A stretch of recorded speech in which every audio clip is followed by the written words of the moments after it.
On est avec Papa Noël So, Elsa Lambert et Simon Croze et on parle des nouveaux arrivants.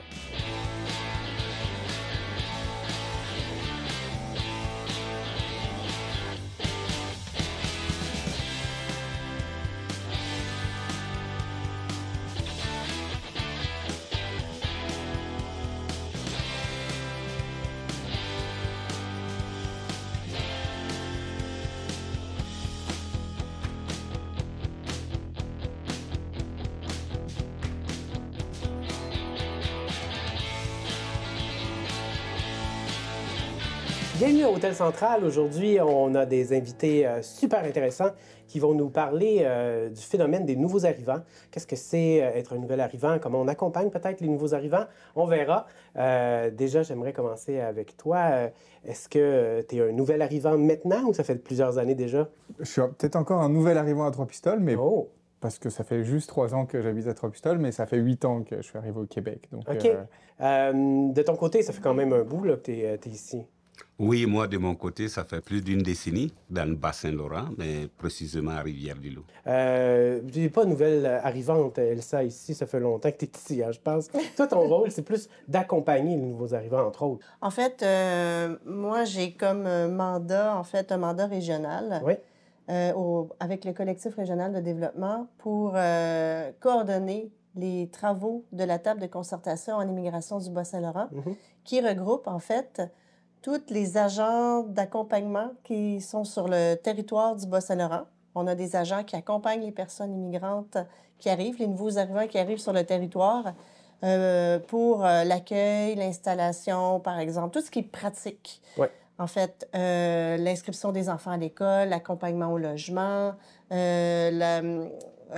l'acquisition d'un numéro d'assurance sociale, d'expliquer comment fonctionne le système de santé, bon, etc., etc. Puis on a aussi les personnes qui accompagnent, en fait, les communautés d'accueil pour améliorer les réseaux entre les personnes qui habitent ici, qui sont d'origine du Bas-Saint-Laurent, puis les nouveaux arrivants, qui font de la formation, de la sensibilisation, etc., et qu'on retrouve beaucoup dans les MRC, dans les 8 MRC du Bas-Saint-Laurent. Exact, c'est ça, parce qu'il y a les nouveaux arrivants, mais il y a les accueillants aussi. Hein? On va en reparler, nous autres.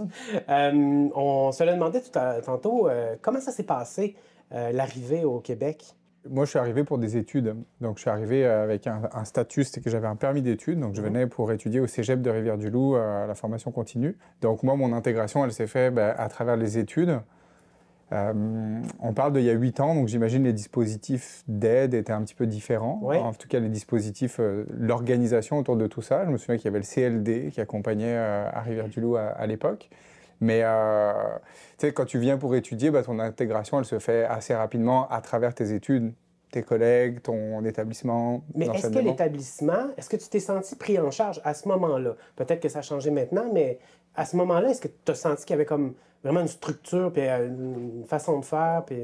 Oui, je me suis vraiment senti bien accueilli. Puis je pense qu'un cégep accueille des jeunes qui sortent de leur milieu familial quand ils ont comme 17-18 ans. Donc, tu sais, l'accueil, ils ont l'habitude, on va dire. Donc, moi, j'ai aussi bénéficié de ça, des activités de loisirs qui étaient organisées, des sorties de rentrée. Ça a permis de rencontrer des étudiants de la place, mais aussi les autres étudiants du monde entier, francophones essentiellement, mais de différents pays. Puis après, petit à petit, en restant à Rivière-du-Loup, on se met à rencontrer aussi d'autres réseaux, puis on s'intègre petit à petit. Dans ton cas, c'est l'amour qui t'a fait venir au Québec. Mais, si tu veux nous rappeler ton parcours un peu, puis après... Moi, mon cas est spécifique parce que j'ai connu une Québécoise en Afrique, je me suis marié avec et puis je suis venu au Québec par le biais de ça. Ouais. Et tu sais, quand tu arrives, je suis pas venu pour étudier, je suis pas venu pour travailler, je suis pas, tu sais, les CLD, bon, en ce moment aussi, il était présent à Rivière-du-Loup pour nous accompagner, mais c'était pas un réseau aussi vaste comme ça, là, tu sais. OK, il y a vraiment une différence. Oui, tu l'as il y vu, a une grande différence. Moi, je pourrais dire que j'ai fait mon intégration seul. Oui. J'ai même pas peur de dire ça parce que j'ai pas été à l'école, j'ai pas été suivi par une personne spécifique et que j'ai quitté l'Afrique venir. Mais ma chance est que je vivais avec des Québécois en Afrique. Donc... Qu'est-ce que tu veux dire, tu vivais avec des Québécois en Afrique? En fait, des Québécois qui partaient du cégep de Rivière-du-Loup, et ils partaient faire des stages en Afrique. Donc, ils descendaient chez mon oncle. Donc, j'ai grandi dans la main des Québécois. Tu connaissais déjà un peu la culture québécoise? J'ai mangé de la poutine, par exemple, au Mali. Au Mali, la première fois, oui. J'ai mangé du jambon, du pâté chinois. Yes! Peut-être que... Wow, tu as eu, appelons ça, je ne sais pas comment, mais appelons ça une chance quand même, là, oui. de commencer tranquillement, parce que si tu étais arrivé, tu es capable de t'imaginer si tu étais arrivé sans connaître ça le réseau. Très difficile. Parce que, vous savez, les cultures diffèrent d'une région à une autre. Tu peux même quitter à Rivière-du-Loup, t'installer juste à Rimouski, et puis c'est pas pareil. C'est pas pareil, pas en tout. Donc, moi, je me dis, j'ai été chanceux de pouvoir connaître ce monde-là en Afrique, de pouvoir les côtoyer, même regarder La Petite Vie, par exemple. Avec papa et maman, oui. Je ne comprenais rien, là. Écoute, moi, je pensais qu'ils parlaient anglais.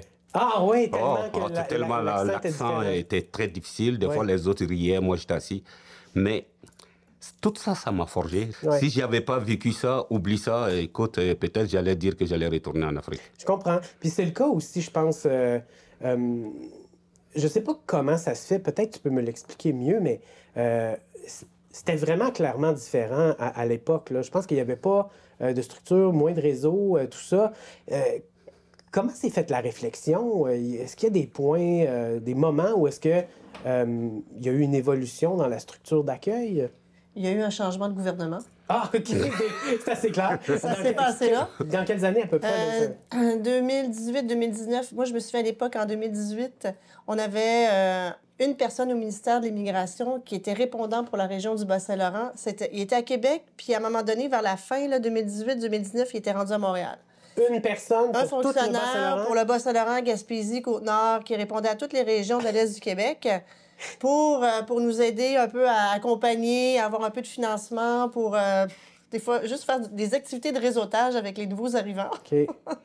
Puis là, à un moment donné, on a eu un changement de gouvernement. Puis là, il y a eu des programmes ils ont mis en place des directions régionales un peu partout au Québec.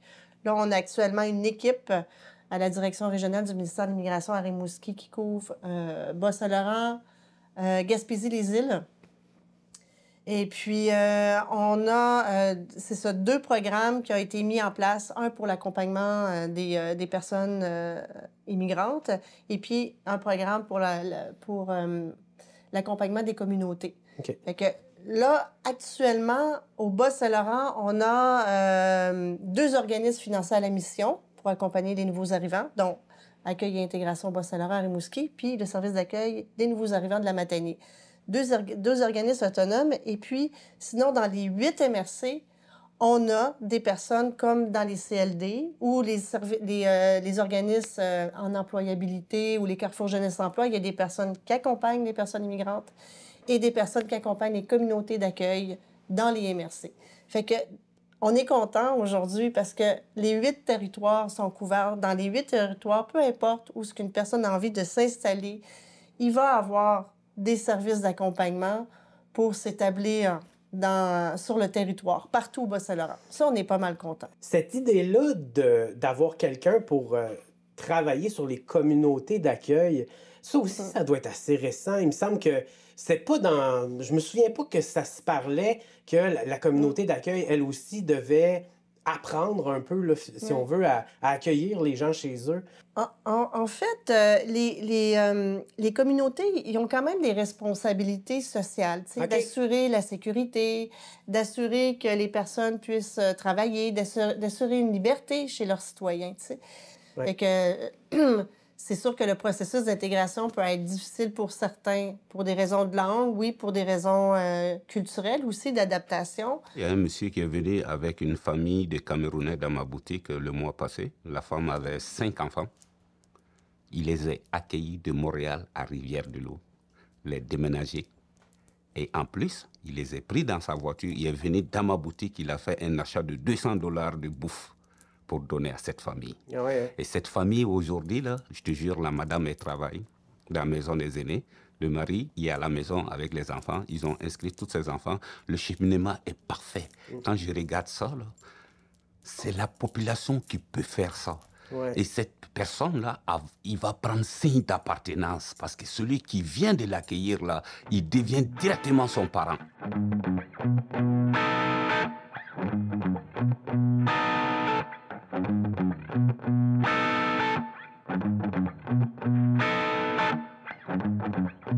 Moi, je comprends le défi des nouveaux arrivants qui arrivent dans un nouveau pays. Moi, quand je suis arrivé au Canada, ça a été toute qu'une épreuve, en fait, parce que j'étais comme rempli d'un genre de liquide visqueux, puis j'avais de la misère un peu à voir, tu sais, puis tout de suite, la première seconde que je suis arrivé, j'ai braillé, là. Mais tu sais, tout de suite, là, tu sais, ils m'ont coupé une affaire. Genre, calmez-vous, là, tu sais, c'est comme je viens d'arriver, puis après ça, j'ai comme rencontré comme le monde qui m'a accueilli, puis tu sais, je les connaissais comme pas trop, là. C'est comme une genre de madame puis un monsieur, puis ils m'ont ramené chez eux, puis là, c'est comme d'apprendre le langage aussi, là, tu sais. Moi, j'arrivais avec quelques syllabes, mettons, là. T'as pas les référents, tu connais pas le langage. T'es vraiment comme un bébé, tu sais, je veux dire, t'es littéralement un bébé. Moi, j'étais littéralement un bébé. La transition a été rough, mais une fois que j'ai comme appris à apprivoiser la culture, marcher, respirer, la politesse, ben j'ai vraiment appris à aimer le Canada, tu sais, mais où ce que j'étais initialement, j'étais vraiment bien, là. Oui, j'étais bien, mais je pense pas que j'y retournerais, tu sais, parce que ça serait vraiment weird, là. C'est impossible. Physiquement impossible. J'ai encore la cicatrice pour m'en rappeler, par contre. Tu m'as dit que tu étais arrivé avec un statut étudiant, donc ça, c'est un statut très particulier. Ça n'a pas dû être facile pour changer de statut, là. Non, dans mon cas, j'ai eu un écueil assez important dans mon processus d'immigration il y a quelques temps, mais normalement, quand tu es étudiant, on t'offre un permis post-diplôme. Donc le permis post-diplôme, lui, il te permet de travailler après ton diplôme. Donc il y a quand même une certaine logique. Tu sais, tu viens de l'étranger, tu viens apprendre un métier ici, donc tu peux rester dans le pays pour travailler. Ça dure entre 1 an à 3 ans, mais tu es toujours en temporaire, donc tu es toujours précaire comme statut. Donc après, l'enjeu, c'est d'accéder à la résidence permanente. Donc ça, c'est tout le temps la première étape. La résidence permanente, elle peut s'obtenir de l'étranger. Donc tu peux arriver directement au Canada avec une résidence permanente canadienne. Fait que là, en général, ça, c'est un parcours assez confortable. Puis, schématiquement, là, une fois que tu es au Québec, soit c'est à travers le travail que tu vas pouvoir obtenir ta résidence permanente ou à travers un mariage ou un rapprochement familial, en fait, un rapprochement de conjoints. Donc ça, c'est les deux grandes manières de devenir résident permanent. Mais tu dis que tu as rencontré un écueil, si tu veux l'expliquer un peu mieux là, pour qu'on... Au moment où j'ai fait ma demande de résidence permanente, je l'ai fait j'étais parrainé par ma conjointe. À ce moment-là, il fallait faire ton renouvellement de permis de travail en même temps que ta résidence permanente. Puis c'était des dossiers papier. On parle d'un dossier à peu près épais comme ça. Et puis ce dossier, il m'a été renvoyé 2 fois de suite parce que la première fois, il y avait une erreur... une vulgaire erreur administrative, une case pas cochée ou quelque chose comme ça. Puis la deuxième fois, on m'a renvoyé mon dossier en me disant « Ah, on n'accepte plus les dossiers papier, il faut remplir les dossiers par voie électronique. » Le temps que je refasse une 3e fois mon dossier, eux n'ont pas retenu toutes mes démarches que j'ai fait avant. Fait que là, j'arrivais hors délai. Ouais. Sauf que ça, ils ne me l'ont pas dit tout de suite. Ouais. Ils m'ont laissé un peu croire pendant 6 mois que mon dossier était en traitement. Puis un beau jour, alors que je travaillais, que j'étais à l'emploi avec un permis de travail post-diplôme ouvert. À 9h du matin, j'ai reçu un courriel me disant que j'avais perdu mon statut au Canada et que je devais arrêter de travailler et quitter le pays au plus tôt. Ouais. Ça, c'était relativement peu précis. Ça, c'était début mai. Puis, dans les grandes étapes, au mois de septembre, là, j'étais convoqué à l'Agence des services frontaliers pour me dire que j'avais 30 jours pour quitter le territoire. Puis j'ai eu énormément, on ne peut pas avoir un meilleur soutien que ce que j'ai eu, que ce soit de la communauté dans laquelle je vivais localement à Trois-Pistoles, dans le Bas-Saint-Laurent, la communauté professionnelle dans laquelle je travaillais depuis plusieurs années, soutien politique au niveau député fédéral. J'aime à croire que tout ça a fait bouger les choses, mais j'en suis même pas sûr. Ce que je sais, c'est que moi, ça m'a aidé à passer à travers 10 mois quand même qui étaient difficiles. Puis au final, en fin février 2024, cette année, j'ai réussi à avoir un nouveau permis de travail, donc reprendre un nouvel emploi. Mais je suis encore en statut précaire parce que mon permis de travail, il termine fin février. Puis si je n'ai pas ma résidence permanente d'ici fin février, il faut que je refasse un nouveau permis de travail. Tu es comme en démarche pour essayer d'avoir... Ma résidence permanente, elle est déjà dans le système, puis elle est déjà préapprouvée depuis 1 an maintenant. C'est-à-dire qu'elle est jugée conforme. Elle est conforme, j'attends le papier. Ça fait 1 an. Ah ouais. Puis si je ne l'ai pas, il faut que je demande un nouveau permis de travail. Fait que, tu sais, je suis quand même confortable dans le sens où je parle français, j'ai des diplômes, j'ai beaucoup de soutien, j'ai une famille et tout ça, mais je me retrouve quand même à avoir un statut fragile. Oui. Puis, tu sais, on a de la misère à comprendre pourquoi... on a de la misère à comprendre. On comprend qu'il faut faire attention, on ne peut pas non plus... le Canada, par exemple, ne peut pas accepter, autant que le Québec, là, tout le monde ou toutes les demandes. C'est légitime que n'importe quel pays ait des règles pour encadrer son immigration. D'accord. Par contre, dans le cas de quelqu'un qui a développé son réseau ici, qui est un membre actif de sa communauté, visiblement, parce qu'effectivement, tu as reçu un grand appui, c'est vrai que sur le plancher des vaches, c'est très difficile de comprendre ce qui se passe. Puis, dans le cas aussi de certains, dernièrement, il y avait eu un dossier avec des immigrants temporaires qui avaient un permis de travail fermé. Puis les fameux permis de travail fermés, ça aussi, c'est quand même très particulier parce que ce que ça fait, c'est que une personne issue de l'immigration qui vient ici pour travailler n'a droit que de travailler pour un seul employeur. S'il arrive quelque chose, comme dans le cas ici qui nous occupe, là, c'est Bois BSL qui a fermé, ben là, il y a des gens qui... C'est quoi le mécanisme? Qu'est-ce qui se passe exactement à ce moment-là? C'est-tu défini ou on ne sait pas trop, en fait? Là? Bien, en fait, là, la problématique, c'est que le Canada, le Québec, partout sur le territoire, il y a eu des gros besoins en main-d'œuvre. Fait qu'ils ont ouvert énormément dans l'accueil des travailleurs temporaires sur le territoire. Le programme des travailleurs temporaires, ça existe depuis les années 70, particulièrement en agriculture. Et puis, c'était pour du travail temporaire, saisonnier. Si les gens venaient, il y avait un permis, ils travaillaient 3 mois, ils venaient récolter des légumes, des fruits, ils venaient travailler 6 mois, 8 mois dans la transformation alimentaire, dans l'agriculture, puis ils retournaient dans leur famille. C'était vraiment du temporaire. Là, à un moment donné, on a eu comme un besoin de travailleurs, de main-d'œuvre. Et là, on a accepté que les entreprises fassent du recrutement à l'étranger, mais tu sais, sans limite. Puis ça a été la voie maintenant pour aller chercher la résidence permanente, la plus simple. Parce que les résidences permanentes qui ont été octroyées des personnes qui étaient à l'étranger, avant de venir, le pourcentage a nettement diminué. Et maintenant, le processus pour aller chercher ta résidence permanente, c'est beaucoup en passant par le travail ou par les études. Mais là, on reste des temporaires. Puis, il a tellement ouvert les valves que finalement, les gens qui venaient ici avec des permis temporaires travaillaient pour des emplois permanents. Et c'est là d'où est le problème. Oui. Donc là, il y a des gens comme Simon qui se retrouvent à renouveler leur permis de travail, mais ils ont une vie maintenant ici. Ouais. Ils sont devenus des permanents, puis ils se retrouvent avec des statuts encore temporaires. Maintenant, tu sais, ça se sait à travers le monde, le processus pour venir au Canada, c'est de passer par le travail ou les études pour avoir ta résidence permanente et ta citoyenneté canadienne. Ces gens-là, c'est un projet de vie. Oui, oui. Tu sais, des fois, j'entends des gens dire « Ouais, mais ils savent, c'est du temporaire. » Non. C'est le processus maintenant pour avoir sa résidence permanente. Donc, ces gens-là, souvent, ils vont vendre leur maison. Ils vont tout laisser tomber, leur commerce. Ils vont venir... Même la famille, tout. Oui. Même, des fois, seulement qu'ils vont même prendre juste un permis de visiteur pour s'installer, puis en espérant trouver un permis de travail pour travailler, puis pouvoir, après quelques années, avoir la résidence permanente. Ils laissent tout derrière eux. Puis finalement, on leur dit « retournez chez vous, on n'a plus besoin de vous, parce que maintenant, le taux de chômage est rendu en haut de 6 » Fait que c'est ça qui arrive. C'est pour ça qu'il faut quand même faire attention de ne pas ouvrir les vannes trop gros, parce qu'il faut que la société, l'emploi, les logements, tu sais, tu regardes dans les Basques, on n'arrive pas à se loger.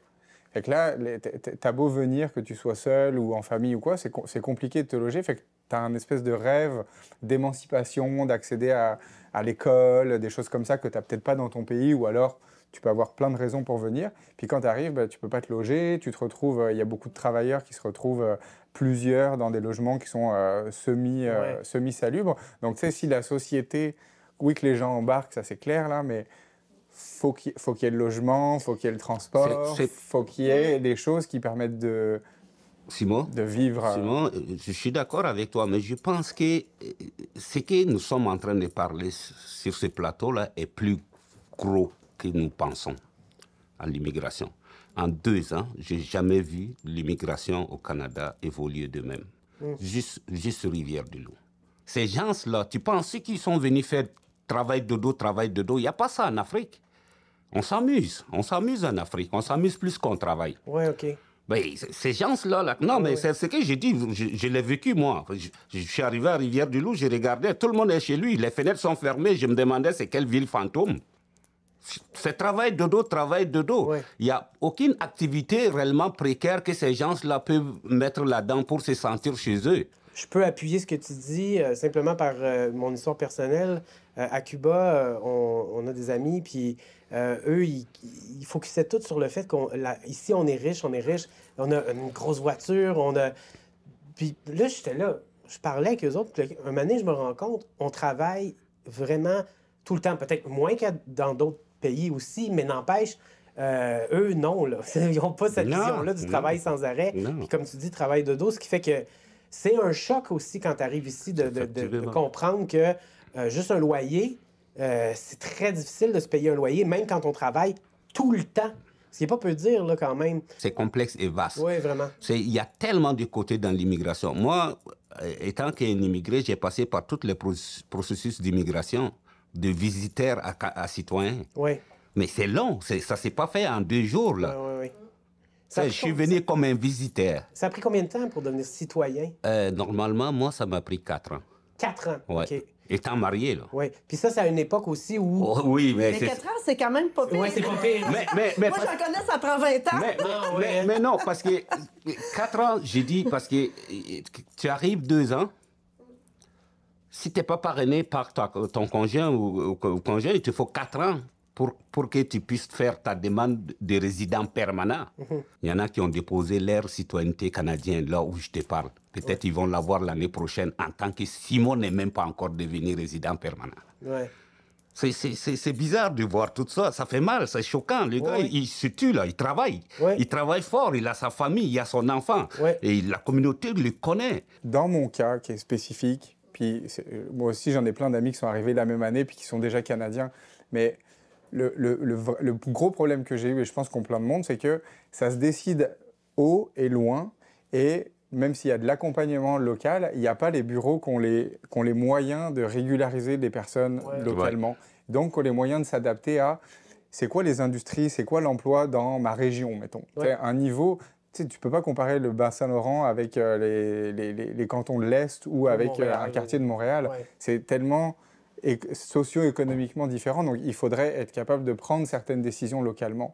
Puis dans mon cas, la première fois que j'ai parlé à quelqu'un, que j'ai pu rencontrer quelqu'un en vrai du fédéral, qui étaient les seuls qui pouvaient faire quelque chose pour moi, c'était l'agent des services frontaliers qui m'a donné 30 jours pour partir puis qui m'a confisqué mon passeport. Ouais. Fait que je pense que si on avait un niveau d'autorité un peu plus local, ben ça permettrait d'adapter quand même certaines choses, puis ça reste qu'au niveau fédéral puis au niveau du Québec, il faut mettre certains quotas, être capable de savoir un peu où est-ce que ton pays s'en va dans les 2, 3, 4 prochaines années pour savoir combien de permis tu peux ouvrir. Mais après, il faut que ça soit plus local. Puis on souhaite là, qu'on puisse à l'avenir faire le maximum là, pour bien accueillir les gens qui viennent de partout dans le monde et pour nous aider. En fait, c'est une richesse, il faut se le rappeler. Merci beaucoup d'avoir participé à l'émission, c'était super enrichissant. Merci. Merci beaucoup. Merci.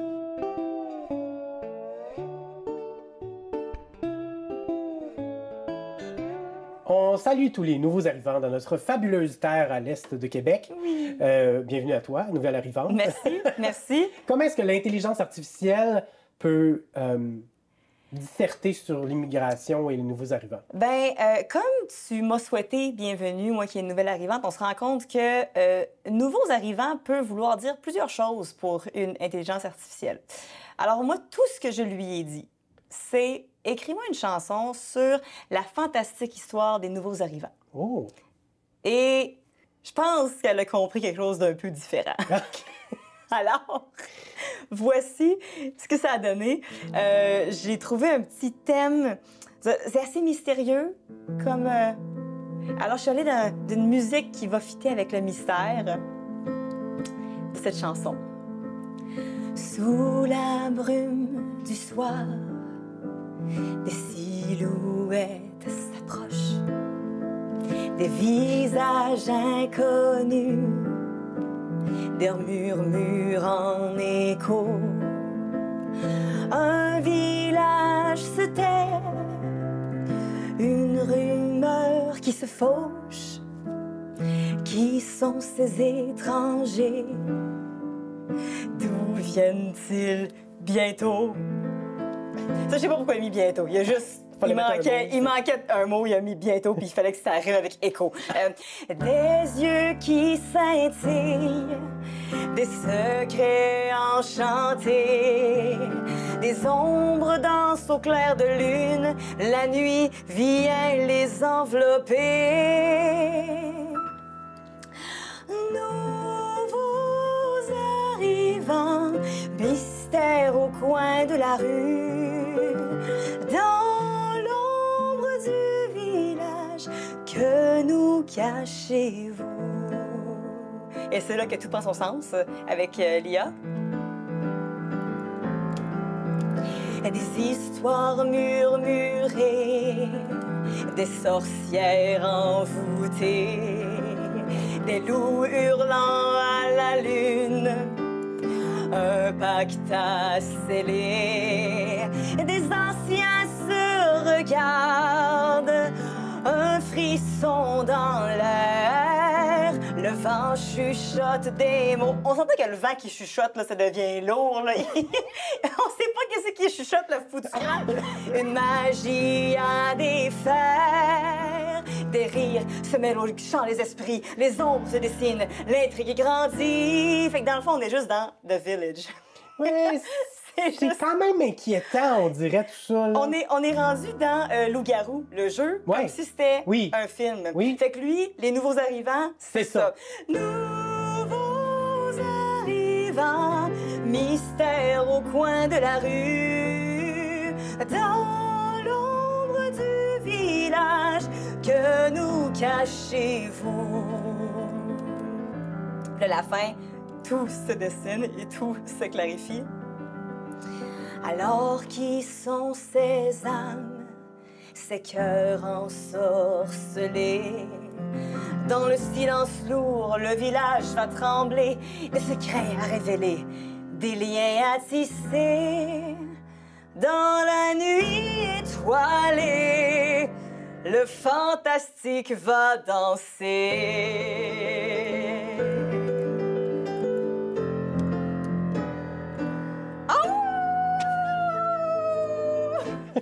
On s'entend que moi, ce que je lui ai dit, c'est de me faire une chanson sur la fantastique histoire des nouveaux arrivants. Oui, quand même! Moi, il me fait une histoire fantastique sur des nouveaux arrivants. Et un peu glauque, on va se le dire quand même. Un peu glauque. À la prochaine fois. Yup! Yup!